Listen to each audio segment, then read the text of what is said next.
rappelle, hein, on s'incline quand même à la vérité. Pour être sincère avec vous, la question d'arrêter Villebrequin s'est posée à 2 moments. Et la première, elle est là. La première fois où je me suis posé la question d'arrêter Villebrequin, c'était après le Grand Prix Explorer 1. Perso, j'avais très envie de faire le GP Explorer. C'est une opportunité d'une vie. Et quand tu es passionné de bagnole, c'est un rêve. Je pense que je peux dire que le GP Explorer 1 est le plus beau jour de ma vie. Et cette journée, Pierre l'a très mal vécu. En fait, Pierre n'avait pas envie de faire le GP Explorer parce qu'il n'avait pas envie d'arriver derrière moi. Mais à la suite du GP Explorer 1, Pierre nous a mis, à moi et à l'équipe, la misère. Parce que le bébé qu'est Pierre a été bien trop vexé de ne même pas accéder au podium. Et puis de toute façon, à la conduite, je suis nul. Je veux pas que les gens y voient qu'à la conduite, je suis nul. Et ce jour, qui pourtant est le plus beau de ma vie, à mon sens, a été le premier jour de la fin de Villebrequin. Et le deuxième jour qui lui a conduit à la vraie discussion de la fin de Villebrequin, c'est le tournage de Top Gear en Allemagne. Pour la saison de Top Gear France qu'on a fait, nous sommes allés en Allemagne, au NURB.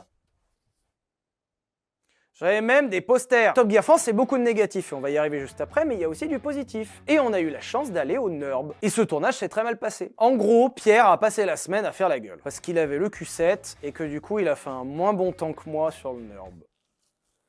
C'est aussi une des raisons pour lesquelles j'ai arrêté Villebrequin, c'est que Pierre il a vraiment pété un boulon et à la fin il me cassait les couilles. Si vous connaissez pas le NURB, c'est le lieu de pèlerinage numéro 1 de tout passionné de bagnole. C'était ma première fois sur le NURB et pour moi c'est un jour sacré. À mon sens, ce jour-là aurait dû illustrer entre moi et Pierre une sorte de jalon dans notre histoire. Une sorte de truc qui aurait dû nous souder. Et j'en avais beaucoup d'espoir. Je me suis vraiment dit, ce tournage est décisif. Soit il nous soude, soit il nous